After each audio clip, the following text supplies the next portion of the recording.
우리가 진정 삶의 방식을 바꾸고 새 사람으로 살면서 하나님의 은혜와 사랑을 새롭게 경험하고 그 가운데 하나님이 주시는 행복을 누리며 살기 위해서는, 이 삶에 도전하기 위해서는 우리에게 필요한 것이 있습니다. 바로 갈급함입니다. 목마름입니다.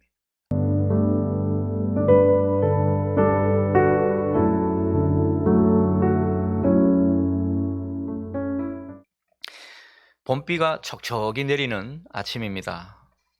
참 기분이 좋은 것 같습니다.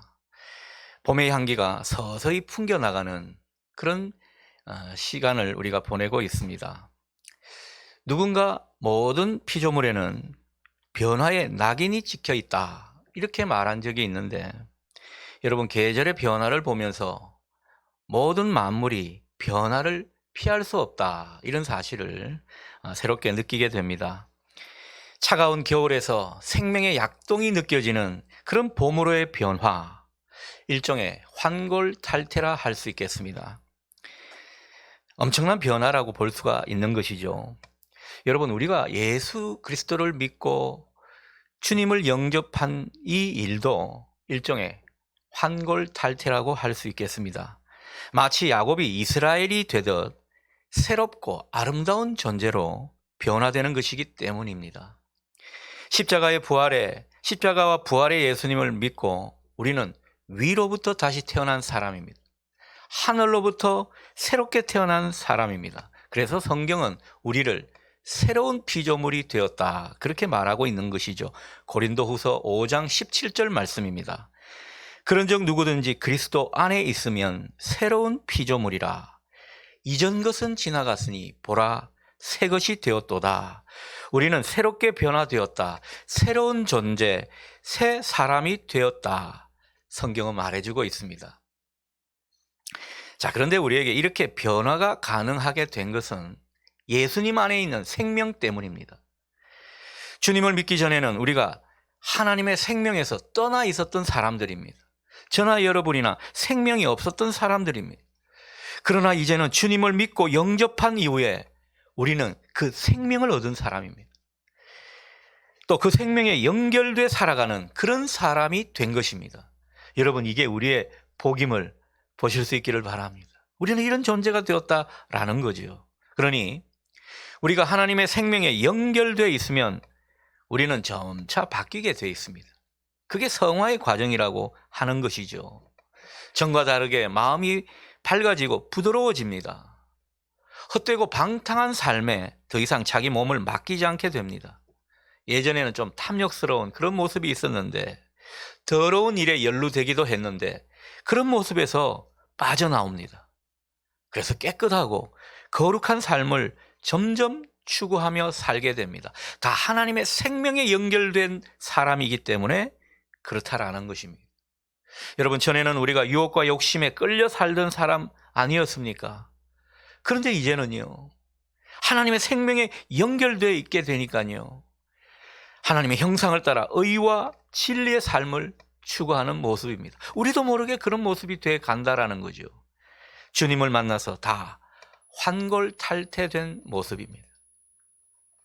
자, 그런데 주님은 오늘 본문을 통해서 우리에게 이렇게 말씀하시죠. 22절입니다.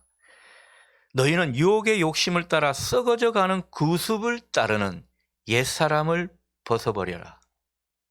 여러분, 오늘 주님께서 우리에게 옛사람을 벗어버려야 된다, 이 말씀을 하고 있습니다. 바꿔 말하면요, 우리가 여전히 옛사람을 벗어버리지 못하고 살고 있다는 뜻도 되겠습니다. 주님은 우리가 예수 그리스도를 믿고 새로운 존재, 새 사람이 되게 해 주셨는데 왜 세상 사람들처럼 여전히 세속적이고 죄와 유혹에 빠지는 그런 인생이 되고 있는가 하는 것입니다. 주님은 우리가 이런 옛사람의 모습, 뭔가 세속적인 그런 삶의 패턴에서 벗어날 것을 우리에게 당부하고 계신 것이죠. 지금까지는 주님도 인내하며 우리를 바라보셨습니다. 근데 여전히 우리가 옛사람의 그림자에 머물러 있으니까 주님이 안타까우신 것입니다. 우리가 주님을 믿는 사람으로서 이제는 새로운 삶의 스타일, 주님이 원하시는 삶의 방식을 그 방식으로 바꾸기를 원하시는데 우리가 그렇지를 못하다라는 겁니다. 우리는 이미 죄와 유혹, 욕심에 죽은 사람이기 때문에 주님은 이런 말씀을 우리에게 하고 계신 것입니다. 여러분, 우리는 다 예수 그리스도를 믿고 영접한 이후에 세례를 받은 사람입니다.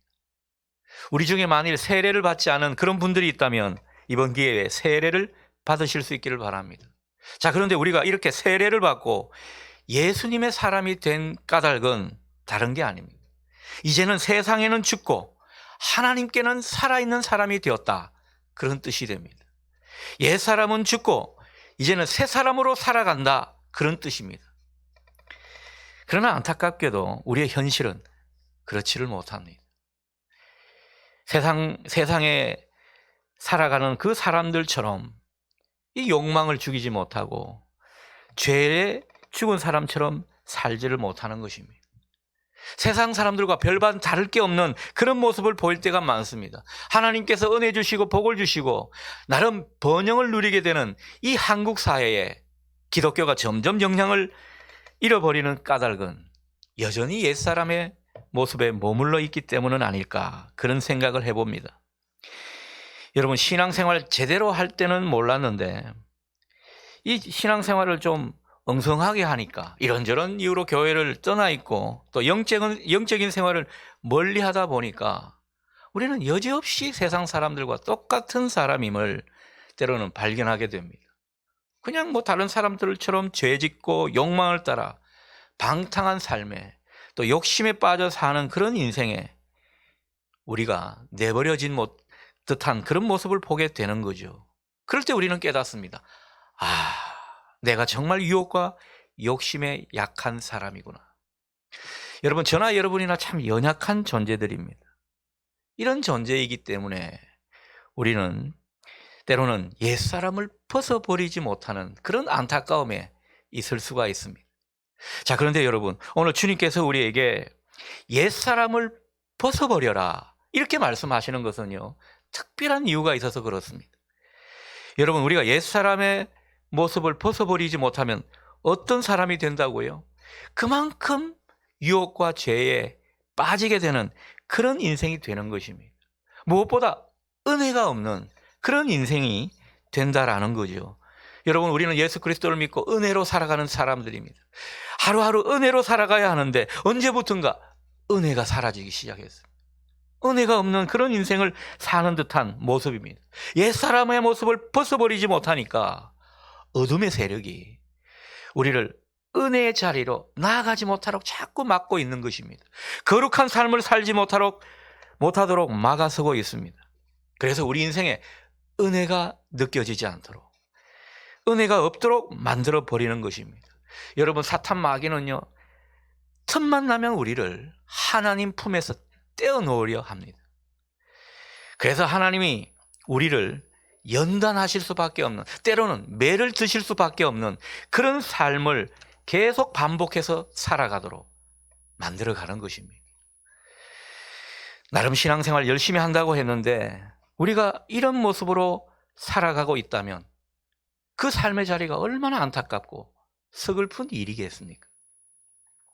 하나님은 우리를 사랑하십니다. 하나님은 저와 여러분을 너무도 사랑하십니다. 여러분, 이 사실을 믿으십니까? 그런데 하나님의 사랑은요, 하나님의 방법은요, 따로 있다라는 것입니다. 하나님은 당신의 사랑하는 방법대로 우리를 사랑하시는 분입니다. 우리가 바라는 대로 사랑하시는 분이 아닙니다. 하나님은 당신만의 방법으로 우리를 이끌어 가십니다. 하나님은 좋은 게 좋은 거라는 식으로 우리를 인도하시지 않습니다. 왜 그렇습니까? 우리를 참 사람 만들어야 되니까요. 정말 우리가 복된 존재가 되어야 하기 때문에 하나님은 하나님만의 사랑 방식으로 우리를 인도해 가시는 것입니다. 우리가 이 사실을 볼 수 있어야 합니다. 그래서 하나님은 우리에게 영광된 하나님의 자녀답게 축복을 누리며 살도록 옛사람의 옷을 벗어버려라. 그리고 새 사람에 맞는 그 옷을 입어라. 오늘 우리에게 말씀하시는 것입니다. 23절에서 24절 말씀을 우리 함께 읽도록 하겠습니다. 오직 너희의 심령이 새롭게 되어 하나님을 따라 의와 진리의 거룩함으로 지으심을 받은 새 사람을 입어라. 아멘. 오직 새 사람을 입어라. 여러분, 자, 그런데 이 새 사람은 어떤 사람입니까? 이것을 우리가 분명히 알면 좋겠습니다. 새 사람은요, 하나님을 의식하고 하나님께 민감한 사람입니다. 어떤 분은 신앙생활 오래 했다고 하는데 하나님이 척하면 척해야 되는데 리듬이 안 맞는 분이 있습니다. 따로 노는 분이 있어요. 하나님께 민감하지 못해서 그렇습니다. 여러분, 새 사람은요, 세상에는 좀 어둡고 세상 사람들이 볼 때는 좀 미련한 듯 보이지만은 그러나 하나님께는 밝은 사람입니다. 진리로 인해서 그 마음과 생각이 새로워졌기 때문이죠. 이런 사람은 늘 하나님의 생명에 연결되어 있는 사람인 것입니다. 여러분, 하나님의 생명에 잘 연결되어 있다면 우리의 실존은 어떻게 했습니까? 어떤 일이 있어도 마음이 평안합니다. 어떤 분 보면요, 일이 막 첩첩산중인데 어떻습니까? 마음은 이상하게 편안하네요. 그런 분이 있습니다. 하나님의 생명에 연결되어 있기 때문입니다. 하나님의 생명에 연결되어 있으면 우리가 기쁘고 거룩한 것을 추구하는 그런 삶으로 나아가게 되는 것입니다. 비교적 더러운 욕심이나 비루한 욕망에서 자유롭습니다. 방탕한 삶을 살라고 해도 그렇게 살 수가 없는 그런 모습이 되는 것입니다. 얼마나 은혜가 많고 얼마나 그 존재가 밝아지는지 모릅니다. 여러분, 신앙생활 잘하는 것을 어떻게 알 수 있습니까? 은혜가 많은 모습을 보면 알 수 있습니다. 그 존재가 얼마나 맑고 밝은지 모릅니다. 예수를 믿고 정말 성화돼 가는 그 과정 가운데 있는 사람은요, 점점 욕망이나 집착 같은 것을 내려놓게 됩니다. 옛날에는 꼭 이래야 되는데 저래야 되는데 이런 집착 같은 게 있었는데 그런 것이 다 사라지더라는 거죠. 하나님께 가까이 있는 새 사람의 모습이 이렇다라는 것입니다. 여러분, 그렇다면 새 사람으로 살아가는 것 행복하지 않겠습니까? 저는 여러분들이 예수 그리스도를 믿고 정말 신앙생활 잘 하면서 행복하기를 바랍니다. 저의 소원이 무엇인가 물어보시면 저는 여러분들이 행복하기를 바랍니다. 아닌 것처럼 보이는 분들도 있겠는데 진짜 그렇습니다. 목사의 소원이 뭐겠습니까? 여러분들이 잘 되고 여러분들이 행복하는 거겠죠. 저는 여러분들이 때로는 바쁘게 살고 열심히 살고 최선을 다해서 뭔가를 이루어내는 것 좋다고 봅니다. 여러분들이 세상 가운데 높아지고 성공하고 정말 영향력 있는 사람으로 살아가는 것 좋은 일이라고 봅니다. 그런데 묻습니다. 그 이후에는 어떻습니까? So what? 그래서 여러분은 정말 행복합니까? 그것도 묻고 싶습니다. 여러분, 우리가 뭐 많이 가졌고 많이 잃었고 돈 많이 소유했고 영향력이 전보다 커졌고 인기가 좋아서 사람들이 부러워하는 그런 삶을 사는 것 같은데 행복하지 않으면 무슨 소용이 있냐 말입니다. 그래서 여러분들에게 이어서 꼭 물어보고 싶은 것이 있습니다. 이것입니다. 여러분은 정말 하나님의 생명에 연결되어 있어서 새 사람으로 살고 있습니까? 오늘 이것을 묻고 싶은 것입니다. 여러분, 새 사람으로 산다는 것은요, 단지 우리가 뭐 예수 믿고 착하게 산다, 거룩하게 산다, 의롭게 산다, 바르게 산다, 그게 뭐냐고 물으면 자기도 그 실체를 잘 모르는 추상적인 말을 할 수가 있습니다. 여러분, 우리가 새 사람으로 산다는 것은요, 하나님의 생명에 잘 연결되어서 우리 심령이 자꾸 새로워지는 것입니다. 마음이 평안해지고 자유하고 기뻐하고 거룩한 것을 추구하는 그런 삶이 분명히 나타나는 모습입니다. 이게 새 사람으로 살아가는 모습인 것이죠. 하나님은 이 모습을 여러분에게 원하시는 것입니다. 우리의 삶의 환경과 처지가 어떠하든 그것과 상관없이 새 사람으로 살아갈 때 우리에게 주시는 행복이 있다라는 겁니다. 하나님이 우리가 진짜 행복하고 진짜 복 있는 존재로 살아가기를 원하신다는 것입니다. 자, 무엇보다 우리가 하나님 앞에 새 사람 되게 되면 하나님 앞에 살아있는 자로 살아갈 수가 있습니다. 여러분, 산 제물되어 내 육신과 삶을 하나님께 드리는 모습, 귀한 모습이죠. 하나님의 도구로 살아가면서 예전에는 내 육신의 욕망과 이기심 그리고 세상적인 욕심으로 산 사람이 이제는 변화되어서 하나님의 도구로 은혜와 축복의 통로로 자신을 하나님 앞에 자꾸 드리는 그런 삶을 선택해 살아간다면 얼마나 아름다운 인생입니까? 새 사람으로 살아갈 때 우리가 이런 모습으로 살아갈 수가 있다라는 거죠. 기도의 종으로, 전도의 일꾼으로, 또 봉사자로 하나님이 우리를 유감없이 쓰는 그런 인생으로 살아가는 것입니다. 그렇다고 이게 뭐 억지로 하는 것이 아니에요. 마지못해 뭐 끌려가는 그런 모습으로 하는 게 아닙니다. 자기도 모르게 은혜로 그것을 감당하게 되고 자원하는 마음으로 기꺼이 자기를 드리는, 하나님 앞에 자기를 드리는 그런 산재물 되는 모습으로 살아가는 것입니다. 그런데 그 삶이 너무 기뻐요. 그 삶이 너무너무 좋다는 것입니다. 하나님께 나를 드렸는데 하나님은 나를 이렇게 채워주시는구나. 하나님과 우리가 즐거운 교환을 하는 이런 모습이 헌신하는 삶 가운데 하나님 앞에 산재물 되어가는 그런 인생 가운데 나타나는 것입니다. 하나님이 우리를 그렇게 인도해 가시는 줄 믿으시기 바랍니다. 그러니 새 사람은요, 주님과 함께 점점 성화되어 가는 삶을 사는 것입니다. 그러면서 점점 생명력이 넘치는 그런 삶을 맛보게 되는 삶인 것입니다. 말씀이 경험되는 가운데 하나님을 알아갑니다. 그 가운데 변화되어 가는 모습도 뚜렷하게 나타납니다. 그러면서 중요한 것은 행복한 인생을 나름 찾아가게 되는 것입니다. 그래서 그 어떤 것에도 영향받지 않는 하나님이 주시는 참된 복을 누리게 되는 것이죠. 저와 여러분이 이런 삶으로 더욱 나아갈 수 있기를 소원합니다. 하지만 우리가 옛사람을 벗어버리고 새사람을 입으며 산다는 것 쉬운 일이 아닙니다. 이것은 목회자들에게도 쉬운 일이 아닙니다. 누구나 새사람을 입고 의와 진리의 거룩함으로 그렇게 살고 싶지, 그러면서 그에 따른 열매를 맺고 싶지, 안 그런 사람이 어디 있겠습니까? 근데 이게 잘 안 된다는 거예요. 마음 먹는다고 되는 것이 아닙니다. 우리가 말씀을 듣고 은혜를 받고 결단하면 거의 작심삼일입니다. 3일을 가지를 못해요. 그래서 우리가 주일 예배를 드리고 또 3일 예배를 드려야 하는지를 모르겠어요.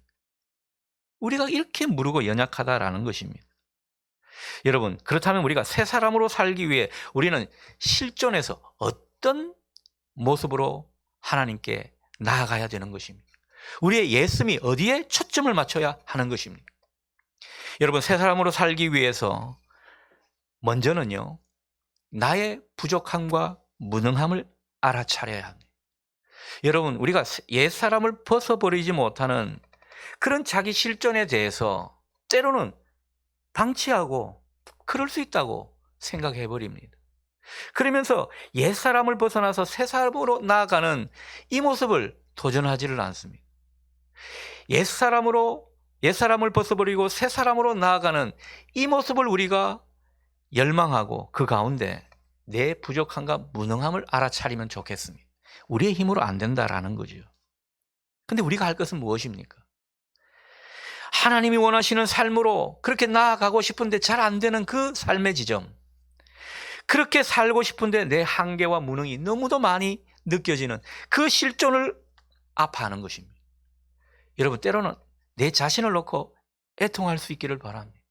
우리는 문제없다고 생각하니까 애통하지 않는 겁니다. 여러분, 우리가 우리 자신의 그 연약한 실존, 그것을 해결하지 못하는 한계와 무능을 느끼면서 그 모습에 아파하면서 우리는 성령님을 구해야 하는 것입니다. 여러분, 그럴 때 성령님은요, 우리 가운데 나타나 역사하시는 줄 믿습니다. 특서에도 말씀드렸지만 성령님은 인격적인 영이세요. 우리가 그분의 도움을 자꾸 구해야 합니다. 우리가 성령님을 구하게 될 때 성령님은 우리의 양심을 일깨워서 우리의 죄와 허물, 부족함과 무능함에 대해 진심으로 안타까워하고 아파할 수 있도록 이끌어 가십니다. 그 가운데 하나님이 원하시는 지점을 만나게 해 주시는 것이죠. 그래서 우리가 할 것은 내 무능함과 한계를 느끼며 진심으로 아파하는 이 모습입니다. 여러분, 이럴 때 성령님은 힘있게 역사하셔서 우리를 하나님이 기뻐하시는 새로운 존재로 바꾸어 가시는 것입니다. 새 사람으로 살아가게 만들어 주시는 것입니다. 여러분, 거기에 더해서 우리가 하나님의 뜻으로 살고자 갈망한다면 하나님이 더욱더 성령님을 역사하게 만드시겠죠. 그래서 하나님의 능력과 은혜가 반드시 그 자리에 임하게 되는 것입니다. 그래서 우리는 새 사람으로 살아가게 되는 것이죠. 여러분에게 이 은혜가 있기를 소원합니다. 자, 두 번째는요, 새 사람으로 살기 위해서는 우리가 주님의 말씀을 배우고 주님의 마음에 점점 일치를 보여야 합니다. 여러분, 신앙의 과정은 어쩌면 주님의 마음에 이르는 것이라고 할 수 있겠습니다. 우리의 마음과 주님의 마음이 너무 거리가 멉니다. 우리의 실존이. 그러니 우리의 삶이 때로는 힘들게 되는 것이죠. 그러나 주님과 우리가 마음으로 일치를 보는 지점을 갖게 되면 하나님이 우리 인생 가운데 하시는 모든 일이 아멘이 될 줄 믿습니다. 아멘이 되니까 거리낌이 없는 거예요. 하나님이 내 인생 가운데 이런 것을 주셨다? 뜻이 있겠지. 턱 동의가 되니까요, 마음이 평안해지는 겁니다. 우리의 실존은 때로는 우리가 원하지 않는 그런 모습이 많이 있지 않습니까?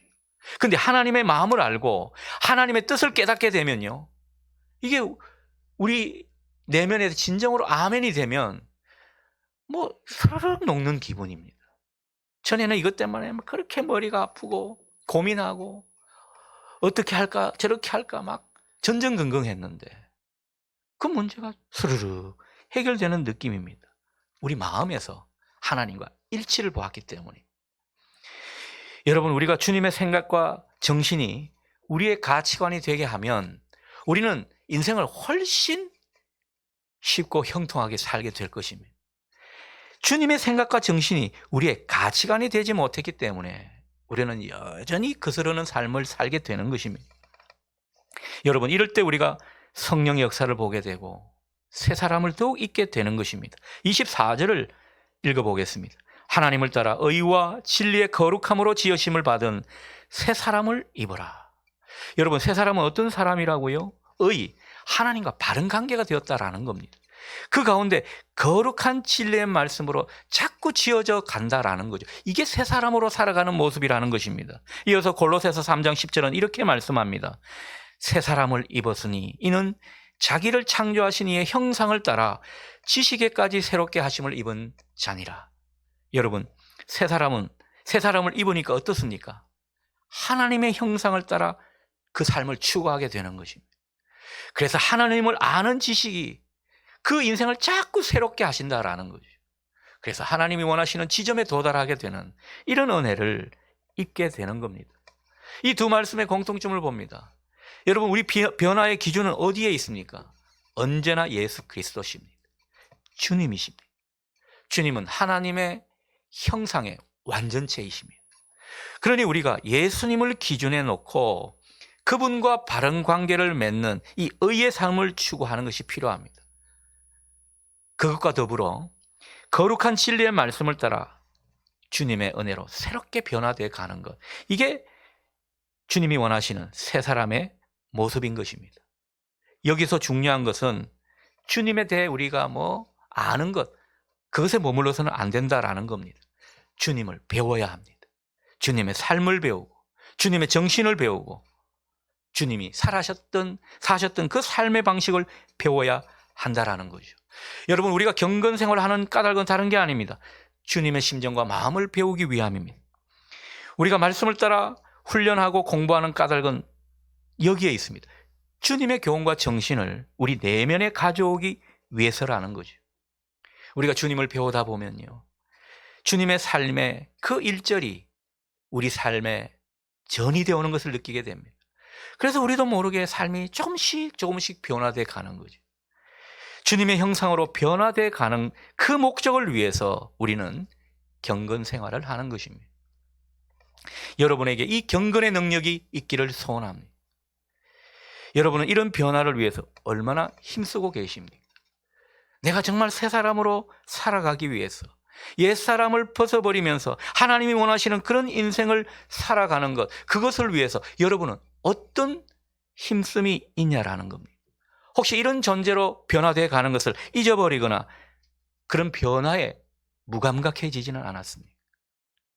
여전히 옛사람의 삶의 방식이 좋다고 거기에 눌러 앉아 있지는 않습니다. 여러분, 우리가 주일이면 교회에 나오는 그런 예배자로 살아가고 있습니다. 그런데 우리에게 만일 마음의 변화, 삶의 변화가 잘 일어나지 않다면 우리는 우리 자신을 깊이 돌아봐야 합니다. 우리의 신앙이 거칠애로 하는 신앙이 아닌지, 우리가 성전의 마당만 밟는 그런 불행한 사람들이 아닌지 볼 수 있어야 한다는 것입니다. 스위스 심리학자이자 유명한 정신분석학자인 칼 융의 글에 이런 이야기가 나옵니다. 이 융 박사가 한 번은 중년 부인을 만나서 오랜 기간 정신과 상담을 해준 적이 있습니다. 그런데 이 부인은요, 여러 가지 염려와 스트레스, 불안 장애에 시달리는 사람이었습니다. 이분은 크리스찬이었습니다. 그런데도 불구하고 이런 모습이었고 또 별 진전이 없었습니다. 한날은 이 융이 이 여인과 상담하면서 그렇게 물었습니다. 당신은 최근 10여일 동안 인상에 남는 꿈이 있었다면 그것을 나에게 좀 이야기해 주십시오. 부인은 최근에 자기가 꾼 꿈을 이 융 박사에게 들려주었습니다. 꿈에서 보니까 자기가 사막 한가운데 홀로 서 있는데 뒤에서 찬양 소리가 막 울려 퍼지더랍니다. 예배당에서 울려 퍼지는 아름다운 찬양의 소리였습니다. 그래서 그녀는 자기도 모르게 그 길로 막 달려가서 창문을 들여다보았습니다. 그 안을 들여다보니까 그 안에 있는 사람들이 하나같이 흰 옷을 입고 있었습니다. 계시록에 나오는 그 흰 옷 말이죠. 흰 옷을 입은 사람들의 얼굴이 빛이 나 보였습니다. 손을 들고 하나님을 찬양하는 그런 모습이었습니다. 그래서 자기도 모르게 너무도 들어가고 싶었습니다. 여기를 꼭 들어가야 된다, 이런 생각이 들었습니다. 그래서 막무가내로 들어가려고 하니까 그 앞에 문지기가 있었는데 그만 가로막더랍니다. 당신은 못 들어옵니다. 이유인즉슨 흰옷을 입은 사람이라야 그곳에 들어갈 수 있다는 것입니다. 그러자 이 부인이 어떻게 한 줄 아십니까? 자기는 크리스찬임에도 불구하고 문제를 해결하는 방식이 세상 사람들과 똑같았습니다. 이 여인이 돈으로 이 상황을 해결하려 했기 때문입니다. 이 문지기한테 뭔가 이 와이로를 주듯 돈으로 해결하려고 했습니다. 돈이면 먹힐 줄 알았습니다. 근데 문지기가 단호하게 거절합니다. 여기는 돈으로 들어갈 수 있는 곳이 아닙니다. 이 부인의 꿈 이야기를 쭉 들었던 융 박사는 이 부인이 그간 낫지 않았던 이유를 이제야 알겠다 생각하면서 이 여인에게 말해줍니다. 당신이 지금까지 보이는 불안, 불면증, 걱정 같은 그 증상을 당신은 여태껏 종교적인 의식이나 선행 같은 것으로 아니면 돈으로 해결하려고 했지 당신의 근본적인 삶은 고치려고 하지 않았습니다. 그것이 문제였습니다. 그리고 증상을 유발시키는 잘못된 삶을 바꾸지 않는 한 당신에게는 희망이 없습니다. 그렇게 말해 주었습니다. 여러분, 이 말이 우리에게도 적용되는 말 아닐까요? 여태까지 해온 삶의 방식으로는 우리 앞에 놓인 삶의 문제를 잘 해결할 수가 없다는 것입니다. 우리의 잘못된 삶의 방식을 바꾸지 않는 한, 달라지지 않는 한 우리에게는 희망이 없다라는 것입니다. 그러니 이제는 우리도 삶의 방식을 좀 바꾸어 갈 필요가 있겠습니다. 여러분의 삶의 방식을 한번 점검해 보십시오. 옛사람의 모습으로 살아갈 때 익숙했던 그 방식에 여전히 머물러 있지는 않는지 거기서 빠져나와야 합니다. 새 사람의 방식으로 살아가야 한다라는 거죠. 야곱처럼 세상에 밟고 자기 꾀로 살고 죄성이 가득한 그 모습에서 벗어나서 이제는 주님이 보실 때 옳고 진리에 밝고 뭔가 주님의 형상을 닮은 듯한 그런 새 사람의 모습으로 살아가야 한다는 것입니다. 여기에 하나님의 은혜가 힘있게 내려질 줄 믿습니다. 이렇게 우리의 삶의 방식을 바꾸는 것이 오늘 우리를 향한 주님의 뜻입니다. 그렇지 않으면 여러분, 우리의 문제는요, 근본적으로 해결될 수가 없습니다. 제가 여러분에게 겁박하는 것이 아닙니다. 하나님의 일하시는 방식이 그렇다라는 거죠. 여전히 삶이 달라지지 않을 것입니다. 연관과 고통이 반복될 수 있습니다. 그러니 주님 안에서 새 사람의 옷을 입으십시오.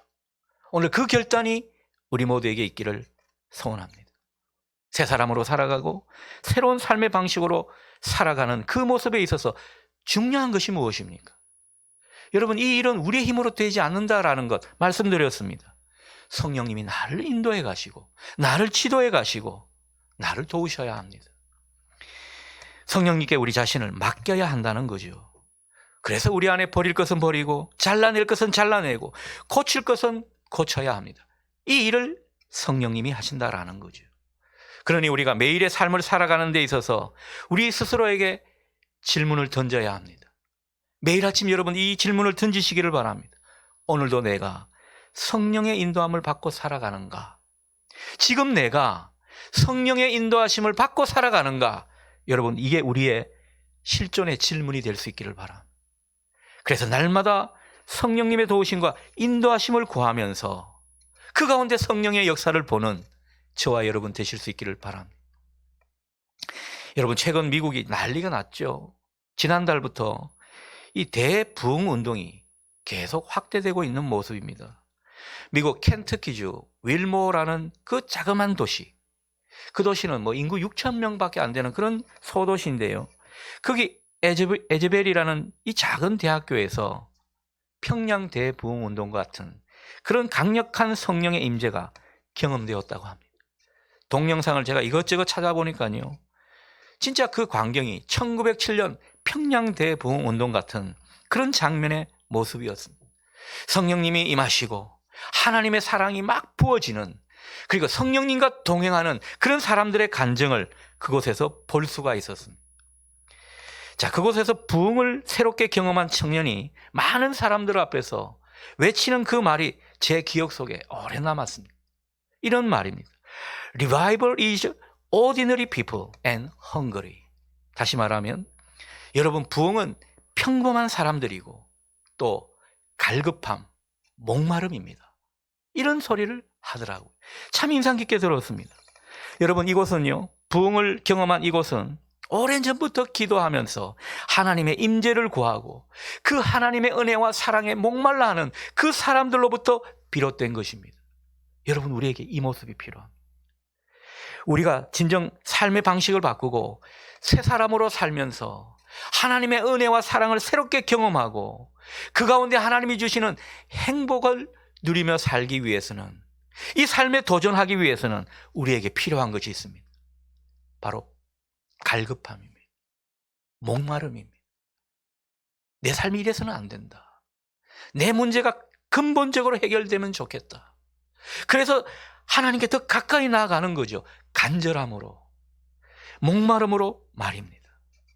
여러분, 그 가운데 새로운 부흥을 여러분들이 또 우리 교회가 맞이하게 될 줄 믿습니다. 성령의 강한 임재가 나타나고 성령님이 우리와 동행해 주시고 새 사람으로 당당히 살아가도록 우리를 도우실 것입니다. 여러분에게 이 은혜가 있기를 축원합니다.